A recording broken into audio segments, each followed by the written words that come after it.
Boa noite a todos, a graça e a paz do Senhor Jesus. Amém? Prazer tê-los aqui nessa noite. Mais uma noite de louvor, de adoração, mais uma noite de comunhão. Por isso eu quero convidar você para estar conosco aqui no Salão Social. Eu creio que deva ter ainda alguma coisa lá que você pode adquirir para estar ali com a gente. Inclusive a Camila pediu para avisar que são duas filas para não ficar o tumulto da vez passada. Na vez passada ficou bem tumultuado, né? Então é uma fila para você comprar o hambúrguer e outra fila para você retirar ali o seu hambúrguer, ok? O Davi vai colocar para a gente o vídeo de missões, por favor, Davi.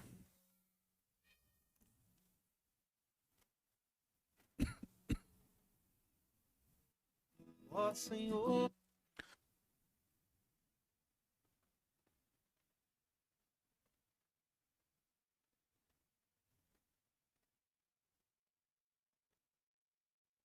ó Senhor, que eu seja instrumento em tuas mãos. Tenho 16 anos, o começo do meu casamento não foi muito bom. Eu me sentia muito triste. Meu marido, ele bebia muito, sempre tive vontade de me matar quando ele me deixava em casa à noite sozinha. Aí um dia a minha tia Duda chegou na minha casa, eu tava chorando. Aí ela falou: "Vamos lá na igreja, vamos lá para você conhecer". Aí toda vez que eu arrumava para ir para a igreja, chegava visitas. Um dia eu insisti, de vontade de ir, Deus tocou no meu coração e eu vim. Aceitei a Jesus, entreguei minha vida a Deus, mudou muita coisa, porque eu tentava me matar, agora não tenho vontade mais, e mudou que meu marido se converteu também. Graças a Deus minha vida se transformou, em nome de Jesus. Hoje a gente pode notar que essa cidade está muito envolvida com alcoolismo. Porque é uma cidade que vive da plantação e produção do café, não tem muitas oportunidades para a juventude. Eu bebia, na hora que eu voltava, era choro, porque eu sabia que aquilo era errado, que não podia fazer aquilo. Graças a Deus agora eu tenho paz, que antes eu não tinha paz. Eu sou o Silas, nasci nessa cidade, passei pelas águas aqui em 1979, nesta igreja. Era muito bom, a igreja tinha bastante gente naquela época. Eu era criança, eu fui batizada quando eu tinha 9 anos. Minha avó dizia que mudou para essa cidade em 1930. Ela converteu logo em seguida. Pela ata existente, essa igreja foi fundada em 1924, então provavelmente esta foi a primeira igreja plantada nessa cidade. Em janeiro de 2021, eu vim passar uns dias na casa da minha irmã, quando deparamos com o templo fechado. Foi há 5 anos atrás, o último pastor que teve aqui. E isso nos entristeceu muito. Você vê a igreja fechada, é muito ruim. E ao mesmo tempo me fez crescer, porque eu tinha que orar para que Deus enviasse um pastor. Ele esteve lá em casa e falou que queria conhecer a igreja. Adentramos pela primeira vez dentro do templo da primeira igreja batista em Alegria. Eu tomei um choque em ver a casa onde as pessoas se reúnem para cultuar a Deus naquele estado deplorável. Não tinha condições de reunir ninguém ali para cultuar a Deus. Eu me senti igualzinho Neemias, quando Neemias foi desafiado para a reconstrução dos muros de Jerusalém. A mesma coisa estava acontecendo aqui em Alegria no ano de 2021. Até que a gente não acreditou muito não, se o pastor vir para cá, para esse lugar, aí reformou a igreja, reformou rapidinho. Foram 3 meses de reparo e hoje nós estamos com as portas abertas, porque a alegria do Senhor é a nossa força.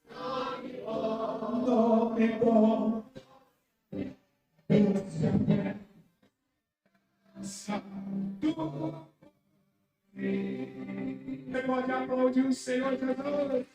Esse nome maravilhoso. Todo mundo gosta desse jeito dele. Fala aí, meu amigo. E aí, pastor? Tudo jóia? Abre aqui para eu bater um papo. Que bom você ter vindo. Como é que você está, meu amigo? Estou bem, senhor. Graças a Deus. Muito bom estar aqui. Qualquer dia desse eu paro com o carro aqui, vem te buscar, vai de carro e te trago de carro. Eu gosto dele.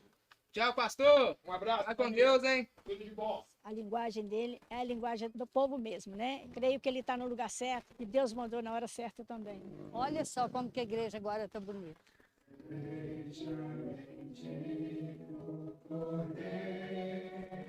As crianças se achegaram por causa de um pirulito que deixa a língua manchada de azul. A princípio iam 3 meninas, agora são 11 meninas, porque os meninos, o negócio deles é com o pastor, fora da igreja. E aí, rapaziada do Caleb, beleza? É hoje o grande dia, hein? O projeto Caleb é um projeto esportivo. E lá no campo, um jovenzinho falou assim: pastor, aquele que falar um palavrão, o senhor dá um cartão amarelo. Falou um segundo palavrão, o senhor tira do campo. Eles mesmos deram essa ideia. Hoje o projeto Caleb conta com 25 meninos entre crianças e adolescentes. Muitos deles não são evangélicos. E antes de começar a partida de futebol, nós nos reunimos, oramos.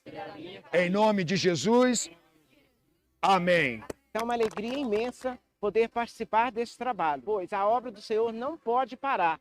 Nós estamos cumprindo aqui a ordenança que o teu filho Jesus deixou para a sua igreja.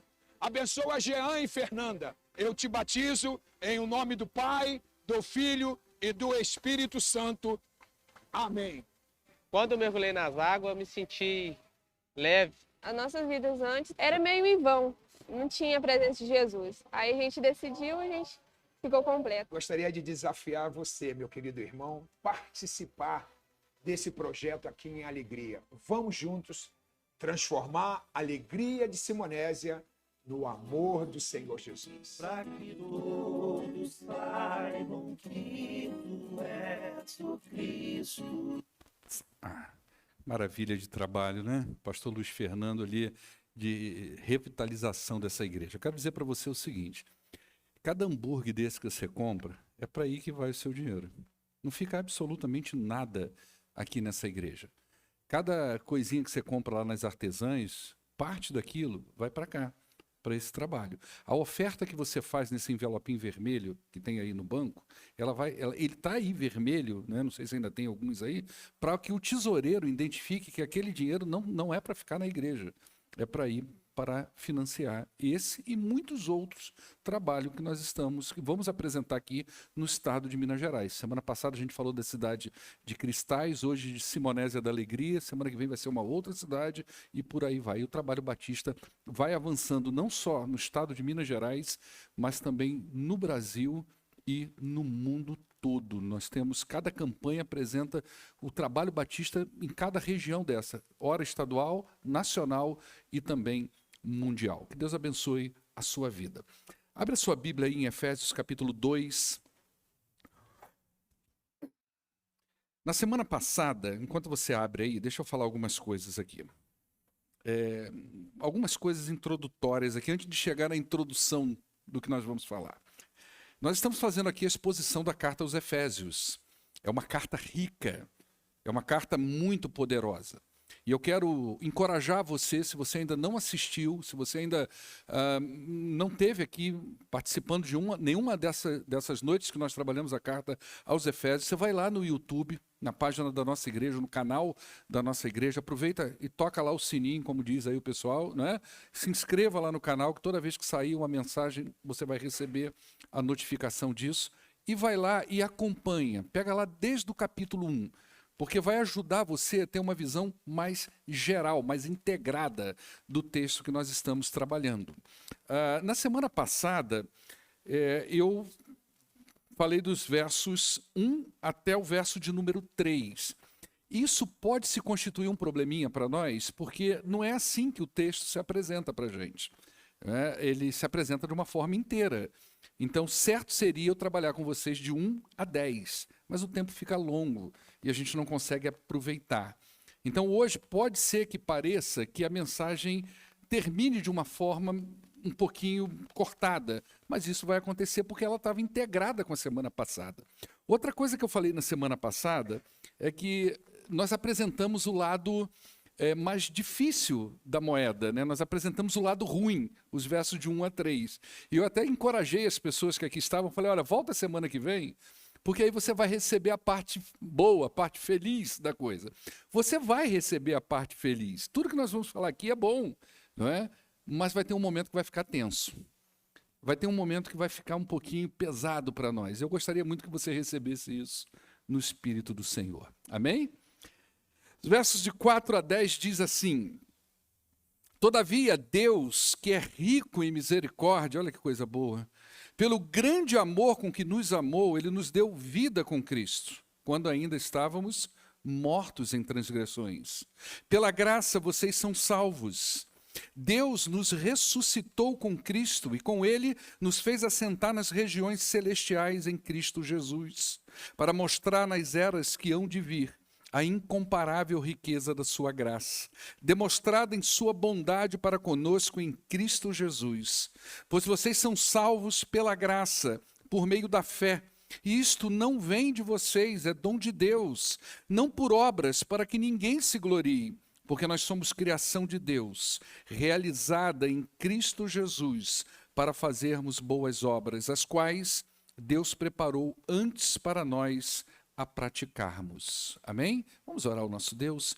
Pai, muito obrigado, Pai, por esse privilégio de poder estar aqui nesta noite. Muito obrigado, Deus, por poder desfrutar da Tua palavra, pelo privilégio de poder ensinar a Tua palavra, de viver momentos tão preciosos naquele instante em que nós estudamos, que nós nos aprofundamos nas Sagradas Escrituras. Que preciosidade é esse momento para mim, ó Deus. E agora eu peço ao Senhor que, da mesma forma que o Senhor lançou luz para que eu pudesse entender o que aqui está, eu peço que o Senhor lance luz também na mente e no coração dos meus irmãos, para que aconteça com eles aquilo que o apóstolo Paulo pediu ao Senhor que acontecesse com os crentes dessa igreja, que o Senhor ilumine o interior do coração, o coração de cada um deles, que o teu Espírito haja poderosamente, de forma que o texto fique claro, de forma que a mensagem seja recebida de forma espiritual e de forma que a mensagem, ó Deus, cause impacto no coração de cada um deles. Em nome do poderoso Jesus Cristo é que nós oramos hoje e sempre. Amém. Deixa eu dizer só mais uma coisinha. Eu não sei se eu falei isso numa reunião com o pessoal da música ou se foi em reunião de líderes, eu não me lembro. O texto bíblico, ele tem a sua integração. Hoje, por exemplo, você vai ver aqui uma sessão, nós vamos pegar dos versos 4 a 10, mas ela começou lá no verso 1. E a construção inteira do texto precisa estar na sua cabeça. Por isso que é importante você trazer a sua Bíblia, manter ela aberta e acompanhar. E se você é daquelas pessoas que marcam, faça isso. Marca, faz a conexão das coisas. Você precisa tratar esse material aqui como seu livro-texto espiritual. Como você vai para uma faculdade, por exemplo, ou para uma escola, e você tem aquele livro-texto, que é todo depurado, e você mergulha nele para o entendimento, assim é a palavra de Deus para nós. Você tem que avançar para além daquela ideia de ler o texto apenas aqui. Você precisa acompanhar o texto. Você precisa mergulhar no texto. Você precisa entender ele e se conectar com ele. E tratar a Bíblia como o livro da sua vida. Isso é muito importante para você, ok? Na semana passada nós iniciamos o capítulo 2 dessa carta. E eu falei que Paulo, ele começou no capítulo 1, verso 15, a fazer uma oração. E essa oração, ela se estende até o verso 10 do capítulo 2. É uma sessão só, é um texto só, para você ler numa sentada só. E ele faz uma oração e nessa oração ele expressa um desejo. E o desejo de Paulo nessa oração é que os crentes de Éfeso compreendam alguns mistérios importantes a respeito da obra de Deus em Cristo Jesus para a formação da igreja. E que os crentes compreendam aquilo que Jesus fez na vida deles e pela vida deles e quer fazer através da vida deles. Então, a obra de Jesus vai aparecer um pouco aqui hoje e no texto seguinte, a partir do verso 11, ela vai aparecer mais ainda. Então, é importante que você tenha essa conexão. Então, Paulo orou para que o desejo de Paulo era para que os crentes compreendessem. E deixa eu dizer uma coisa para você. Quando eu terminei de escrever essa mensagem de hoje, eu fiz a mesma oração do apóstolo Paulo pela sua vida. Eu me coloquei de joelhos também para pedir a Deus que o Espírito de Deus pudesse fazer com você o que Paulo desejou que fizesse com a igreja de Éfeso. Que ele lançasse luz no interior, no íntimo do coração, para que você também compreenda, para que você entenda aquilo que Jesus fez na sua vida. E se você ainda não teve um encontro com Cristo, um encontro de vida com Cristo, para que você entenda e seja encorajado a entregar a sua vida a Jesus por aquilo que Ele pode fazer e transformar na sua vida. Então, esse era o desejo de Paulo. Porque quando nós compreendemos isso, quando um crente compreende a obra de Cristo, porque uma coisa é você converter a Jesus. Quando você converte a Cristo, você é como uma criança. Nós não sabemos absolutamente nada. Nós sabemos que aconteceu algo diferente conosco, mas existem mistérios, existem profundidades, existem coisas mais profundas no Evangelho de Jesus que nós precisamos descobrir essas coisas. É como se nós chegássemos numa bela praia, numa linda praia, como os irmãos desfrutaram aí, o Lucas em Porto Seguro, né? A irmã Berenice lá em Maceió, Alagoas, se eu não me engano, e eu no frio lá em Gramado. Não tinha uma água salgada, e eu estou com abstinência. Então, é como se você chegasse na beira de um mar lindo desse na conversão e você sentiu o primeiro aroma, a primeira brisa da praia. Você colocou os seus pés lá. Mas debaixo daquelas águas existe uma riqueza, uma profundidade que você ainda não conhece. E essa é a oração do apóstolo Paulo, para que eles saibam, para que eles entendam essa profundidade, essa beleza do Evangelho. Porque quando o crente entende isso, não tem como ele ser a mesma pessoa. Não tem como ele vir à igreja apenas, ele vai ser igreja. Não tem apenas como ele assistir um culto. Ele vai fazer parte integrante daqueles que vêm à igreja responder a Deus em oração por aquilo que ele fez em Cristo Jesus pela vida daquela pessoa. É uma coisa totalmente diferente. Vai mudar tudo. Por isso que Paulo tem esse desejo no seu coração. E aí ele começa a sua oração, ele fala de algumas coisas e depois ele vai falar, olha, vocês precisam saber que vocês foram chamados para uma esperança viva. Isso são coisas que a gente já viu, tá? Vocês foram chamados para uma esperança viva, uma viva esperança. Isso significa que vocês não podem ficar com os olhos apenas no sofrimento que vocês estão. Eles estavam numa situação muito mais difícil que a minha e a sua. Mas talvez nós tenhamos pessoas aqui que também estão com momentos difíceis. E Paulo vai dizer, olha, os seus olhos não podem ficar só nessas coisas. Vocês foram chamados para uma coisa maior do que a vida de vocês. E essa esperança está em Cristo Jesus. Ele fala então do momento em que nós somos chamados por Cristo. Depois ele ora desejando que essas pessoas entendam também que eles têm uma herança nos céus, a herança para os filhos, para os salvos. E que os olhos deles, a vida deles não era uma continuidade do seu presente, daquilo que eles estavam vivendo. Existia uma coisa para além daquilo. Deus tinha algo reservado para eles que era incrível, maravilhoso. Que em outro momento Paulo vai dizer que nós, como seres humanos, nunca conseguimos alcançar isso do ponto de vista do entendimento. Por isso que ele vai dizer que nunca foi no coração humano, nem subiu na mente humana, aquilo que Deus tem preparado para os seus filhos. Ou seja, o que Deus tem preparado para mim e para você é indizível. Nós não conseguimos formular. A gente pensa sobre isso, a gente tem ideias sobre isso, a gente tem sonhos sobre isso, mas a nossa mente não alcança o que de fato é isso. E ele ora também para que nós... Primeiro ele ora pelo nosso chamado, depois ele ora pelo nosso futuro, né, o nosso passado e o nosso futuro, e depois ele ora também para que o crente entenda a grandeza do poder de Deus que torna viável e sustenta tanto o chamado quanto a herança. Então ele vai dizer, olha, Deus exercitou um poder poderoso em Jesus Cristo, ressuscitando ele dos mortos. Depois, com esse mesmo poder, Deus entronizou Jesus Cristo sobre todo o mal e colocou Jesus como cabeça da igreja. Isso era muito encorajador para eles.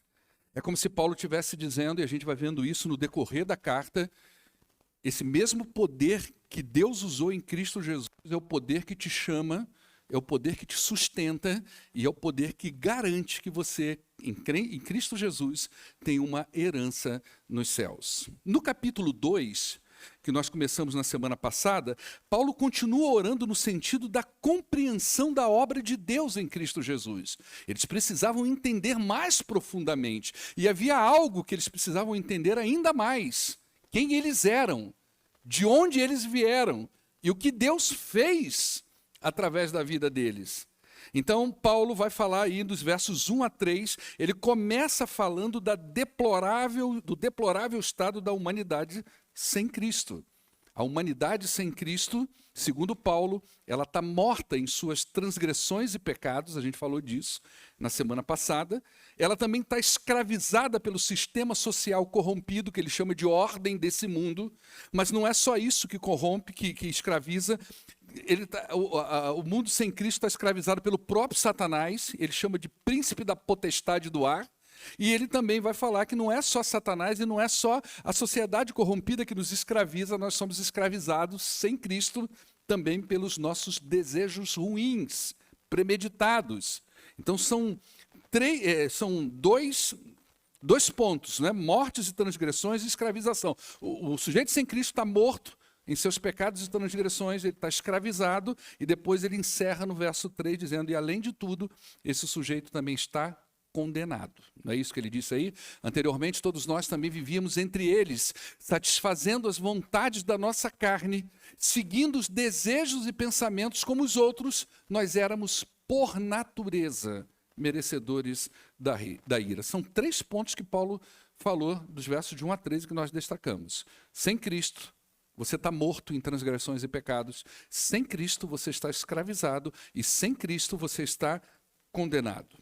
O que Paulo vai fazer agora é apresentar o contraste que existe entre o mundo caído e o amor de Deus. Por isso que o texto ele tem que estar inteiro na sua cabeça. Nós éramos objetos da ira de Deus. Agora, ele vai falar que Deus nos amou com seu grande amor. Nós estávamos mortos, e agora ele vai dizer que Deus nos deu vida. Nós éramos escravos, mas agora ele vai dizer que em Cristo Jesus nós fomos ressurretos e Deus nos colocou numa posição de honra.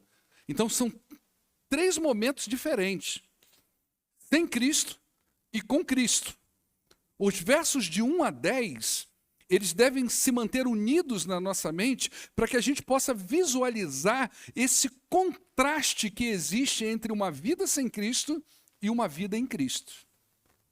Uma vida sem Cristo, mortos em transgressões e pecados. Uma vida sem Cristo, escravizados. Uma vida sem Cristo, condenados. Uma vida em Cristo, vivificados pelo poder de Deus.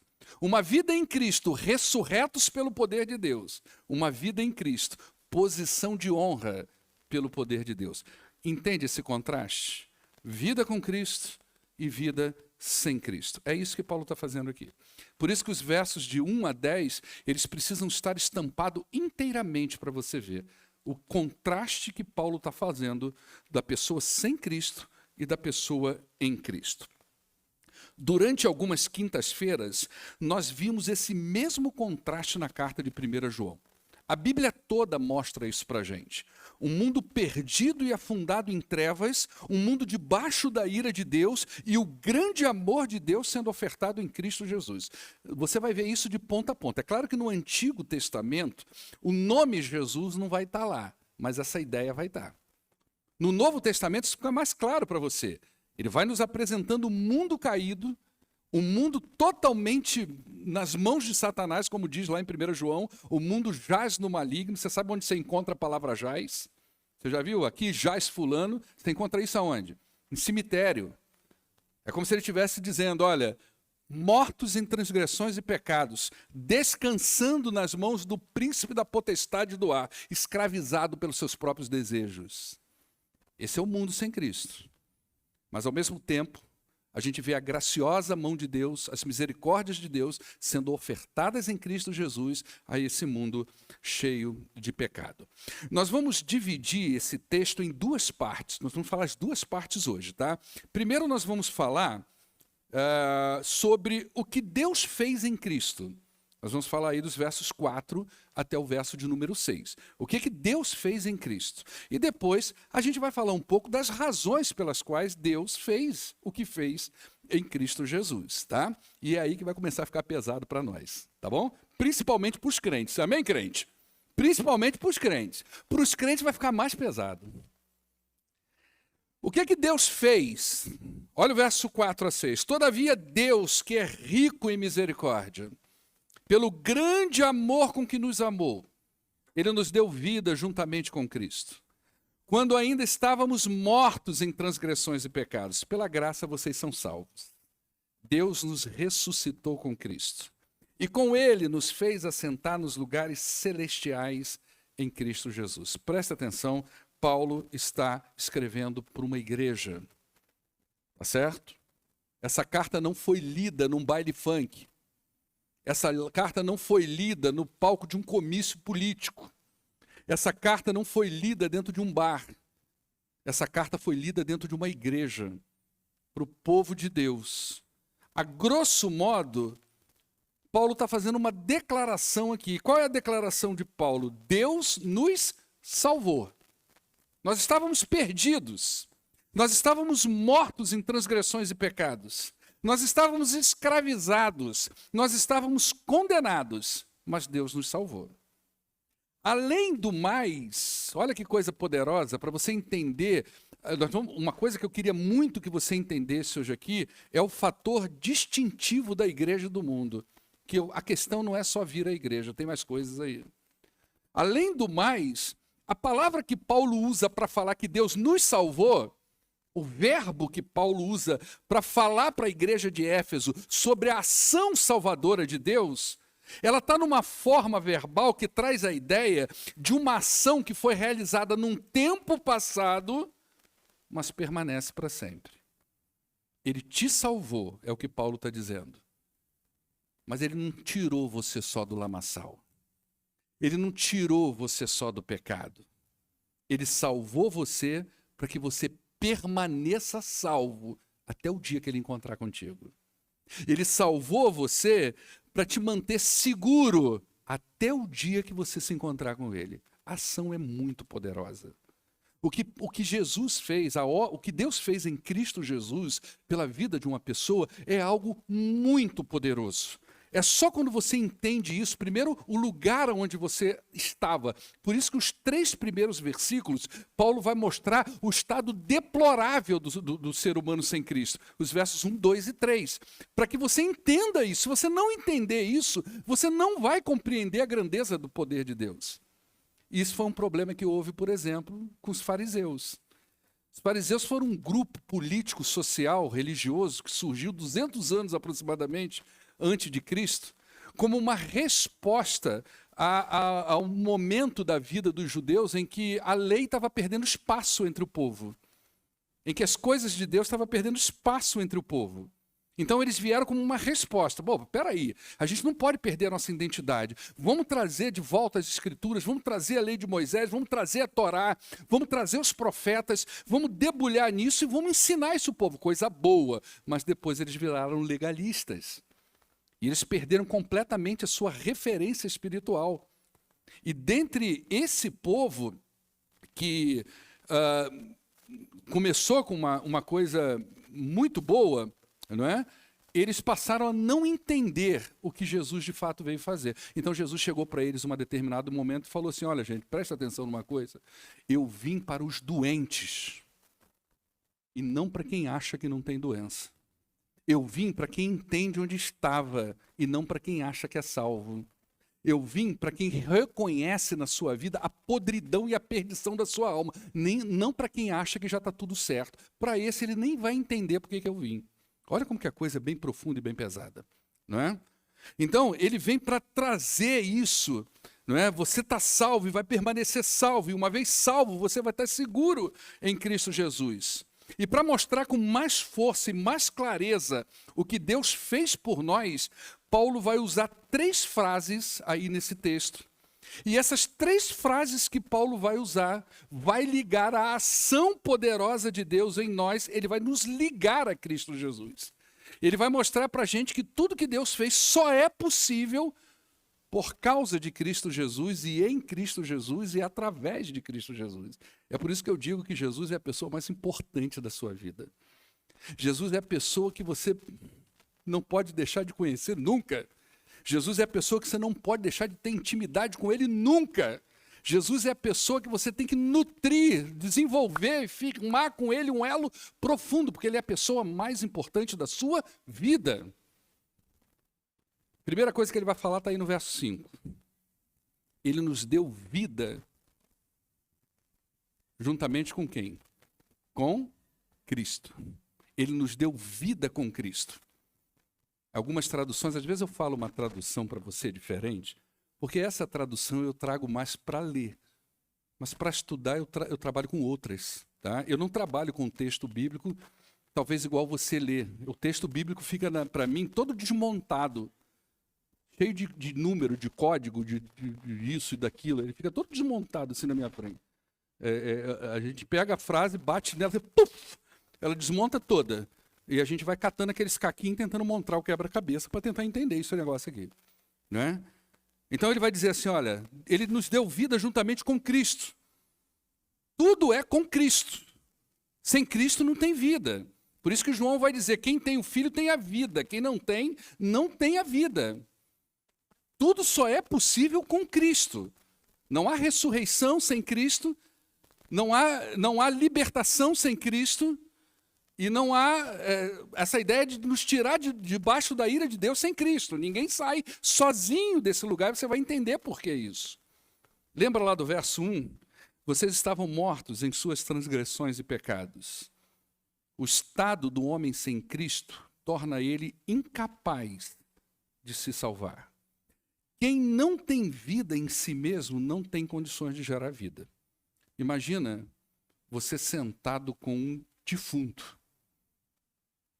Esse dia eu estava vendo um filme, não me lembro nem que nome que era, não vou nem aconselhar você ver aquele filme. Mas era um filme meio esquisito, sabe? E tinha um cara muito perverso no filme, e ele... Acho que era um filme desse de Sessão da Tarde, mas era esquisito. Era Sessão da Tarde, não sei.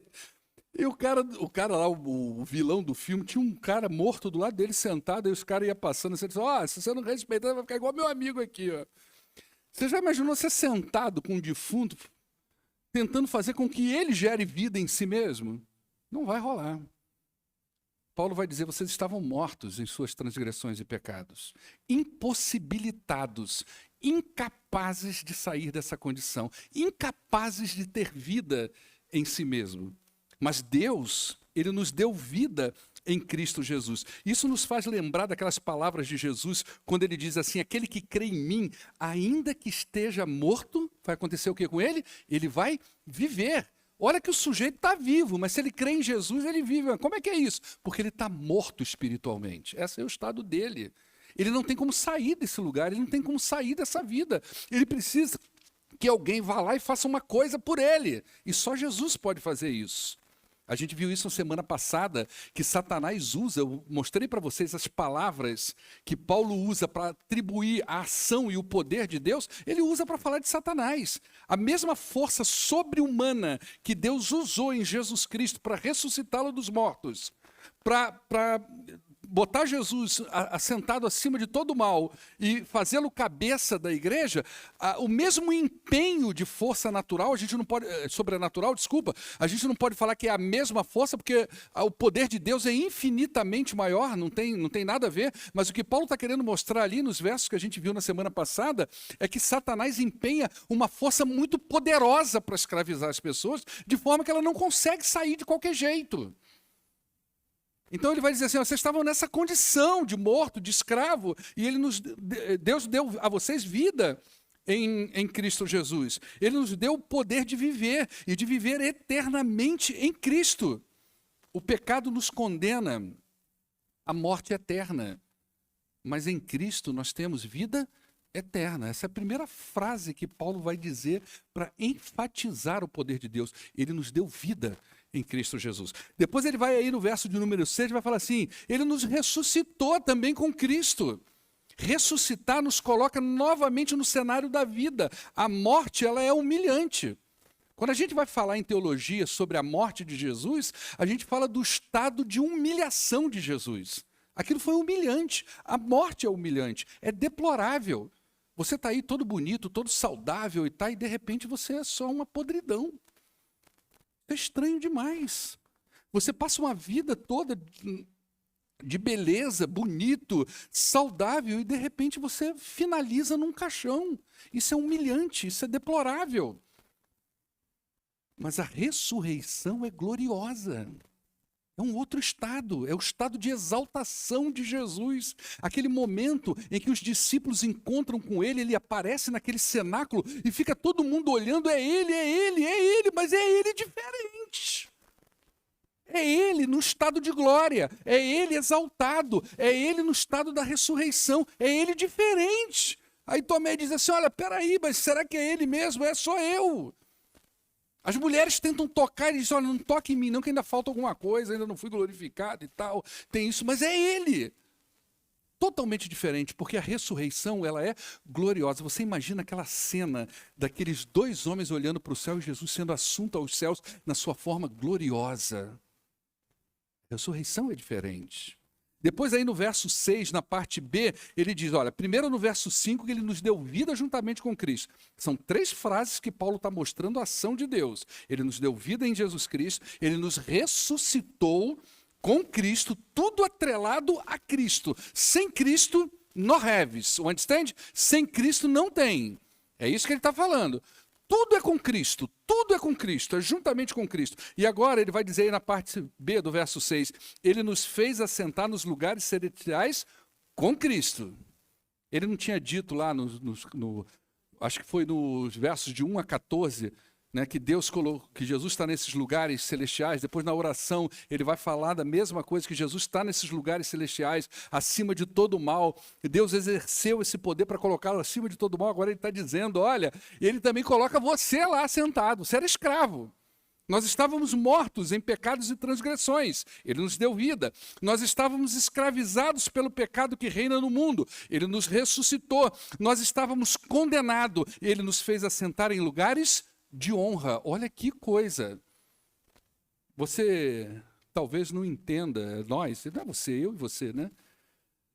Não devido à sua capacidade nem à minha cognitiva, mas o tempo em que nós vivemos não nos permite entender o peso da escravidão. Você pegar um escravo e tornar ele, colocar ele em lugar de honra. Agora preste atenção numa coisa poderosa.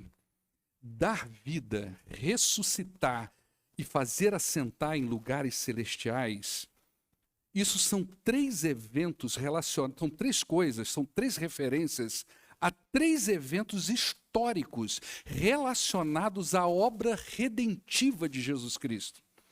A sua ressurreição, a sua ascensão e a sua exaltação. Dar vida, ressuscitar, sentar em tronos, refere-se a Jesus. A questão é que Paulo não está falando de Jesus aqui nesse texto, ele está falando do crente, ele está falando do salvo. É como se Paulo estivesse dizendo que Deus, por sua misericórdia e graça, ele pega esse ser humano pecador, esse ser humano perdido, esse ser humano morto, escravidado, condenado, e vincula ele e coloca ele ali como co-herdeiro junto com Cristo Jesus pela graça, tornando ele participante de tudo que se refere a Jesus Cristo. Ele dá vida ao morto, ele dá honra ao escravo, ele nos faz assentar em tronos acima de todo o mal existente no mundo visível e invisível. É isso que Deus faz com a igreja dele. Essa é a gloriosa igreja de Jesus Cristo. Essa é a obra de Jesus em nós. É como se ele estivesse nos colocando no lugar de solidariedade com Cristo em tudo que se refere à própria pessoa do Senhor Jesus Cristo. Amados, isso está para além de ser membro de uma igreja. Isso tem a ver com estar em Cristo. E é isso que nós temos falado aqui, que nós falamos hoje de manhã, que nós temos falado nessa carta, em tantos outros sermões aqui na nossa igreja. Isso não tem a ver simples fato de você vir a uma igreja, mas isso tem a ver de estar em Cristo. É por isso que eu digo a você que antes mesmo de você estar numa igreja, você precisa estar em Cristo. Você pode vir para a igreja e sua vida não mudar absolutamente nada. Você pode entrar e sair desse lugar e você se emocionar com as mensagens e você se emocionar com a música, mas você não vai ver um efeito prático na sua vida. Você não vai ver a transformação que você tanto espera. Você não vai ver grandes mudanças na sua família, você não vai notar grandes mudanças em você mesmo, porque não tem a ver em estar numa igreja. Isso tem a ver em estar em Cristo. A sua vida vai mudar quando você estiver em Cristo. Às vezes a gente convida tantas pessoas para vir à igreja. Vamos lá na igreja que você vai ouvir uma palavra. Vamos lá na igreja que você vai receber uma bênção. E talvez a nossa primeira preocupação deve ser levar as pessoas primeiro a Cristo. A igreja às vezes assusta. Não é isso? Eu não vou lá na igreja, não. Vou fazer o que lá? Vão logo me pedir dinheiro, vão pedir para eu ir lá na frente. Não é verdade? Vão me expor, o pastor vai fazer uma oração lá e, de repente, vou até cair lá no meio. Não é verdade? Quem dera, né? Que tivesse poder poderoso assim, né? Tupá, né? Aquela coisa toda. E as pessoas se assustam com vir à igreja. Essa é a grande verdade. As pessoas se assustam com vir à igreja. Tem comunidade, aqui no vídeo de missões, tá aparecendo para nós, assim, aquele momento, né, do pastor ali e tal, aquela coisa toda. Eu já pastoreei quase 9 anos em cidade muito pequenininha, a gente sabe o terror que é pastorear aí. Não é simples, não. Né? Você convidar, você levar, lá no Rio de Janeiro é assim, você abre a porta ali, se o pastor está pregando, um tropeça, cai dentro da igreja, você faz um apelo, 15 vem à frente. Tudo chorando. Eita, aquela coisa toda.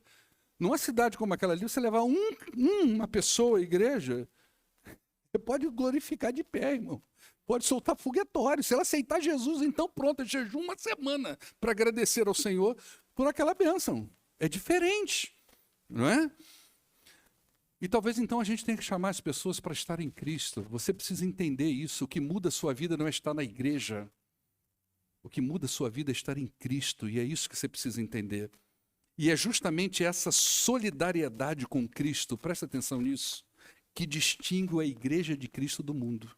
Nós não somos diferentes porque a gente vem à igreja. Nós não somos diferentes porque o nosso nome está no hall de membros da igreja. Nós somos diferentes. O crente em Cristo Jesus, o salvo, estou falando coisa de crente, tá, irmão? O salvo em Cristo Jesus é diferente porque ele é solidário com Cristo nesse mistério, nessas bênçãos espirituais, na plenitude, na profundidade do que Cristo fez na vida dele. Muita gente está na igreja, mas não está em Cristo. Muita gente briga pelo nome no hall de membros da igreja, mas não estão com o nome no livro da vida. Entende isso? Tem gente que se você tocar nela, que você vai desligar, porque ela tá 1 ano sem vir, ela entra até em coma quase. Mas a preocupação não é com o teu nome aqui no hall de membros da igreja, é com o teu nome no livro da vida. Jesus chegou a dizer isso, olha, vocês devem se alegrar, não é porque o diabo foge da vida de vocês, não é porque o diabo se esconde de vocês, não é porque vocês têm poder de repreender o diabo, vocês têm que alegrar porque o nome de vocês está no livro da vida. Essa que é a alegria do coração da gente. E uma outra coisa, voltando à fita aqui um pouquinho, quando eu disse que nós nos assentamos com Cristo nos mesmos lugares, isso mostra para você, crente, presta atenção, para você, crente, nunca tenha medo do demônio, nunca tenha medo do diabo, você está acima disso. Você está para além disso. Você não precisa nem chamar o pastor para ir lá. Você já tem o poder para fazer isso. Amém ou não?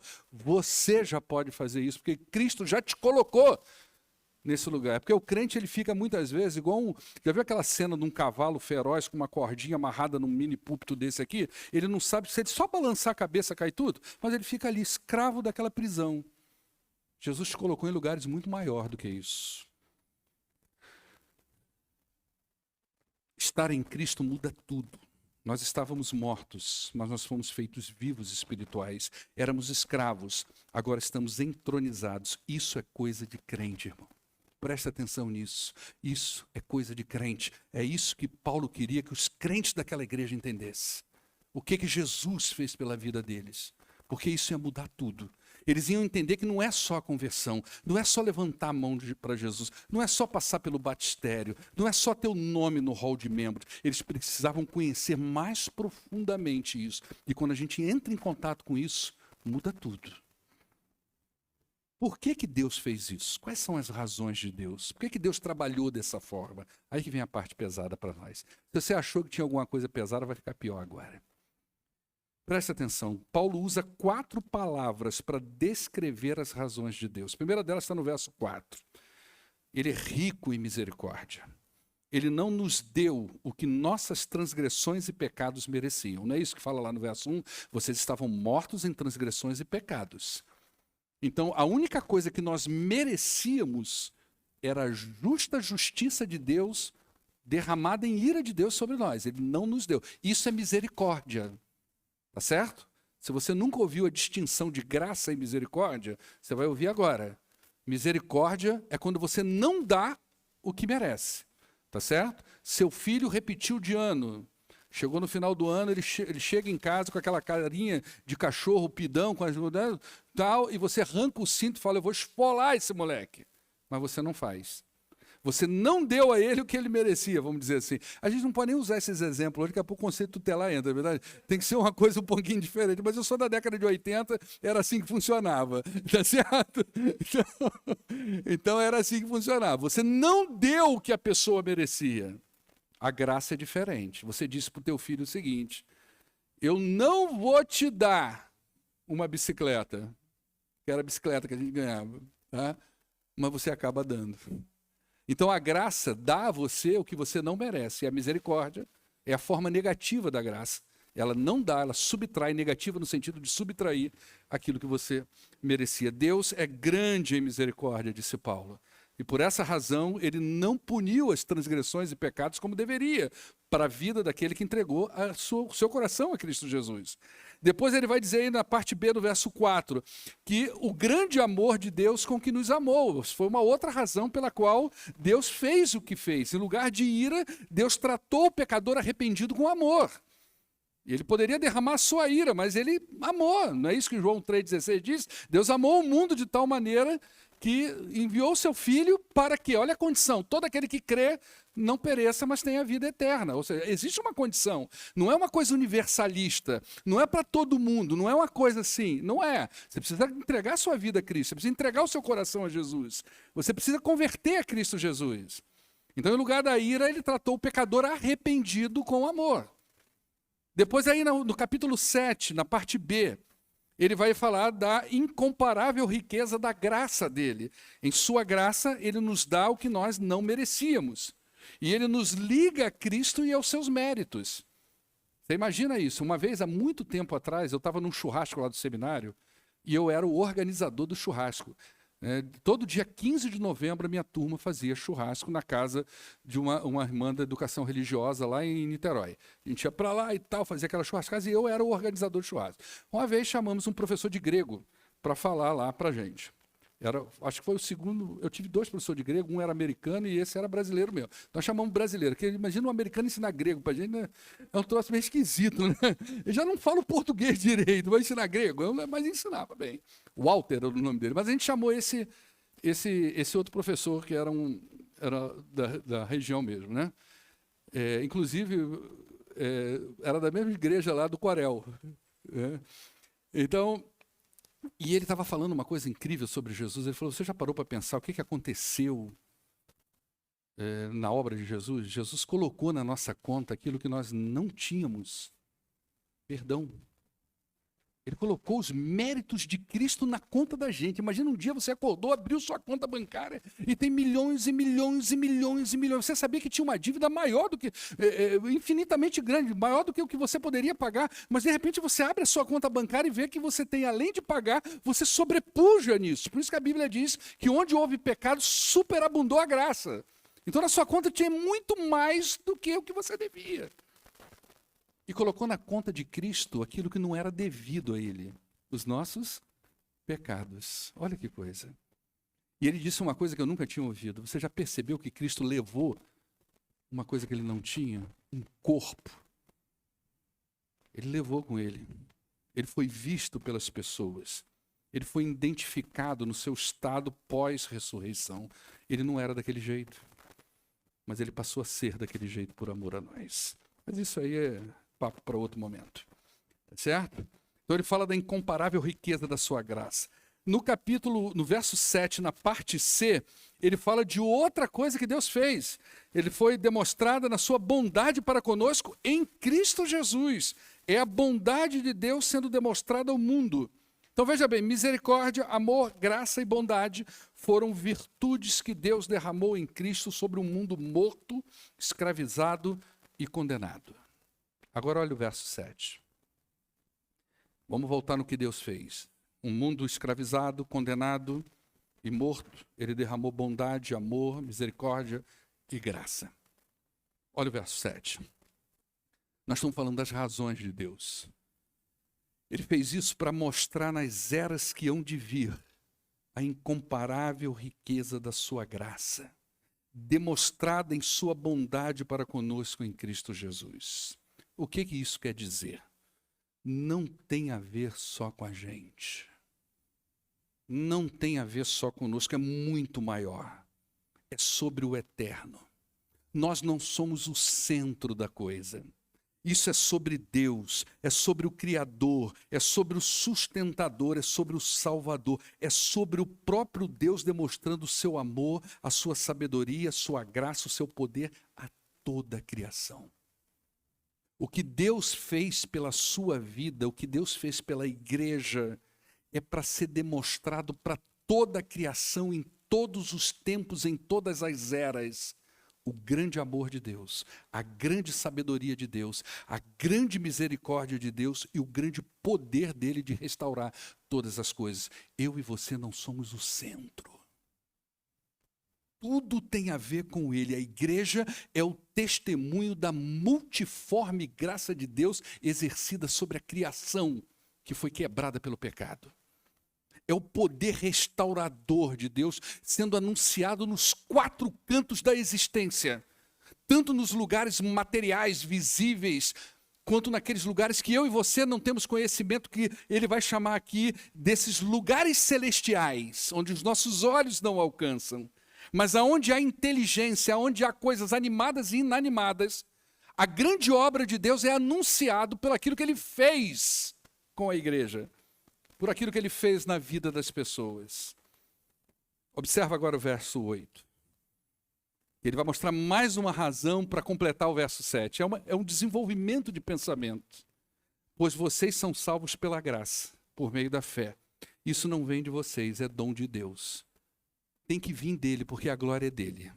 Tem a ver com ele. Ninguém sai das condições descritas no verso de 1 a 3 por vontade ou força própria. Por isso é testemunho da grandeza do poder dele. É Deus demonstrando para o mundo que a humanidade estava num lugar que ela não conseguia sair. Ele restaura esse povo que se arrepende e entrega a vida a Cristo Jesus. Ele forma a sua igreja em tempos eternos, em lugares que nós não conhecemos. E isso é um testemunho para toda a existência, em todo lugar, para toda a criação, da grandeza do poder de Deus. Não tem como vir da gente. Por isso é testemunho da grandeza de Deus. Só Ele pode dar vida, só Ele pode libertar e só Ele pode salvar. A única coisa que nós fazemos é aceitar pela fé essa obra de Jesus Cristo.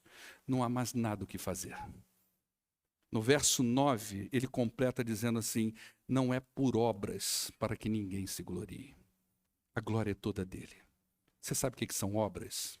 Obras são todas as suas ações, as ações que as pessoas fazem pensando que vão conseguir algum mérito com Deus.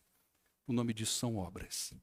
É tudo que você faz, dentro ou fora da igreja, que você atribui alguma esperança ou algum pensamento àquilo, de que aquilo ali que você está fazendo, que pode ser uma oferta que você coloca no gasofilaço, pode ser um trabalho que você realiza na igreja, pode ser uma ajuda que você dá a um necessitado, não importa.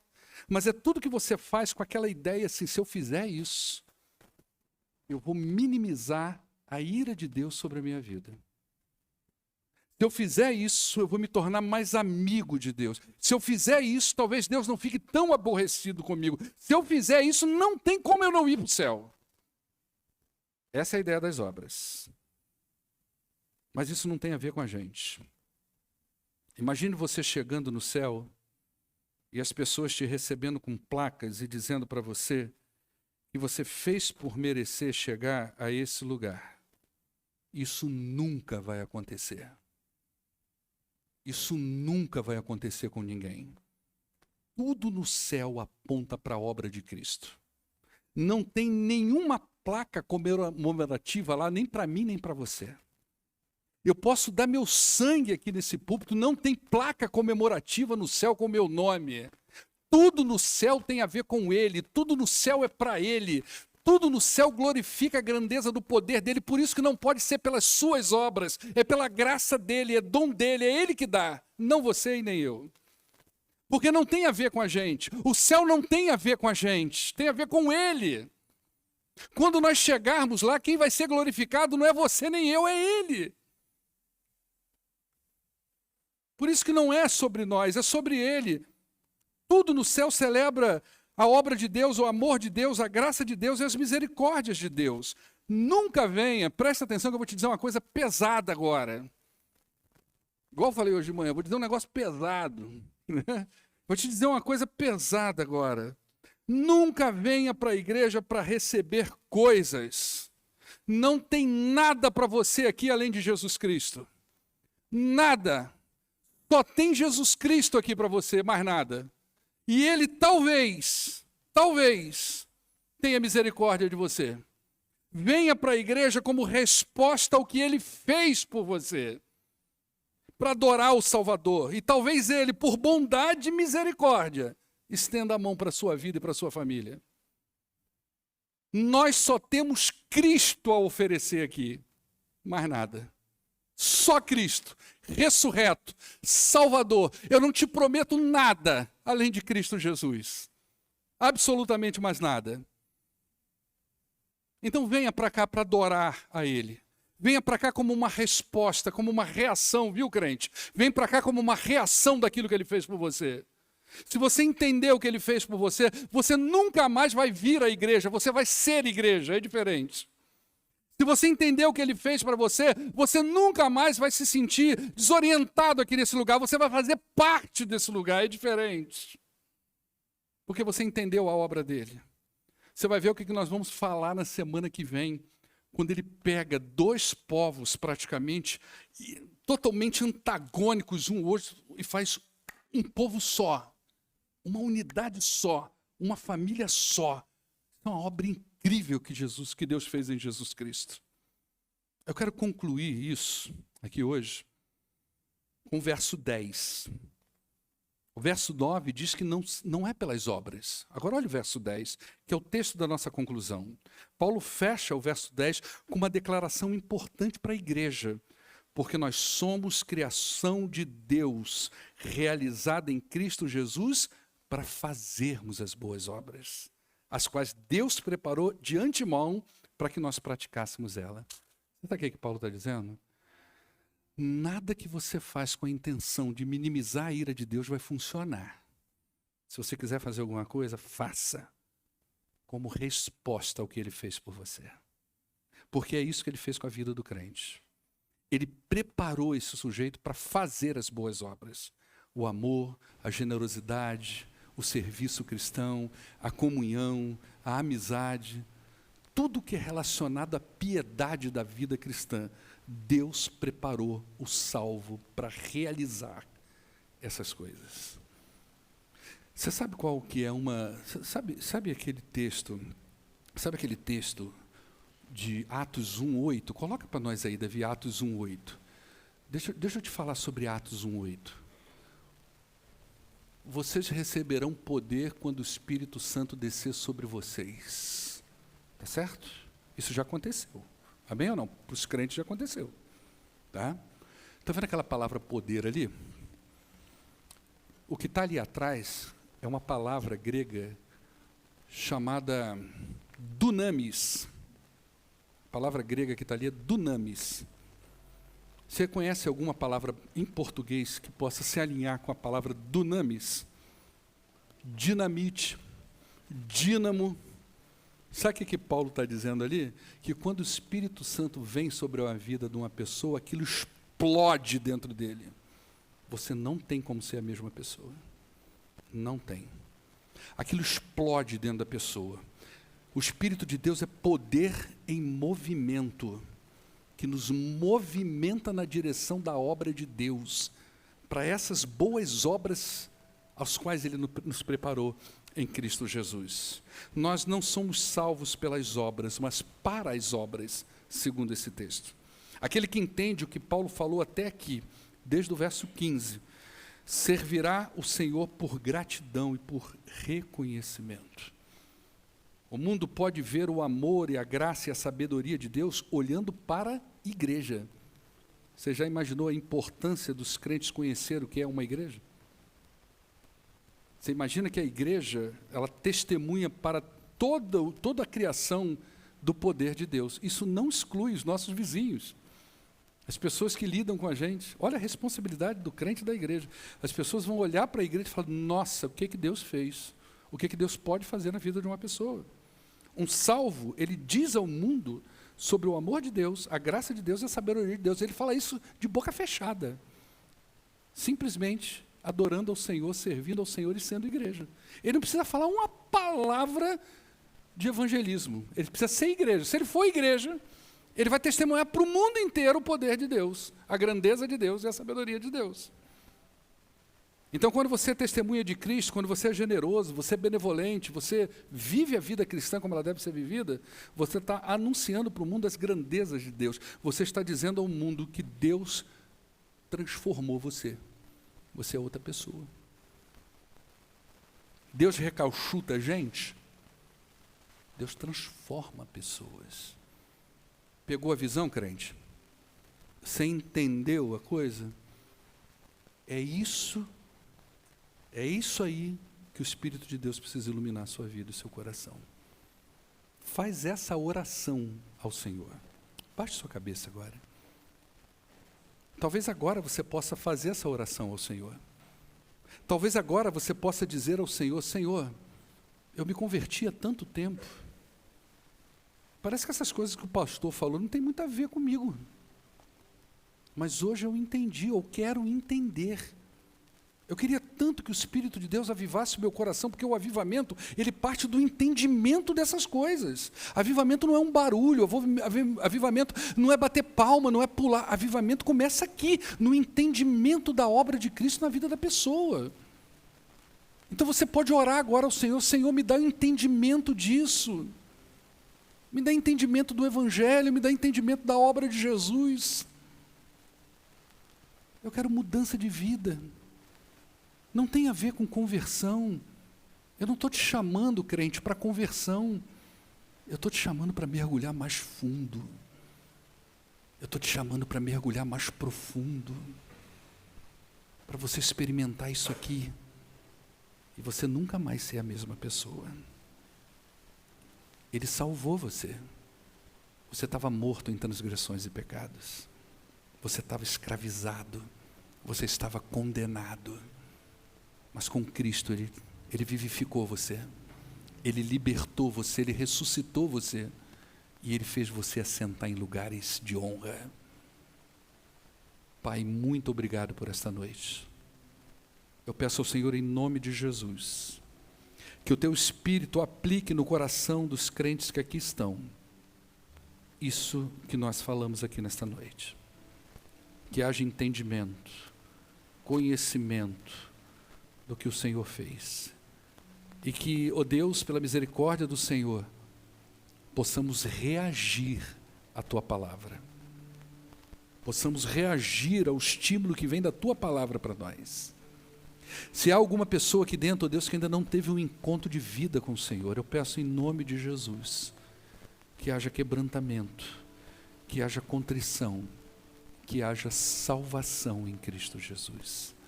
Pois é em nome do poderoso Jesus que nós oramos, hoje e sempre. Amém. Vamos ficar de pé. Vamos adorar o nosso Deus.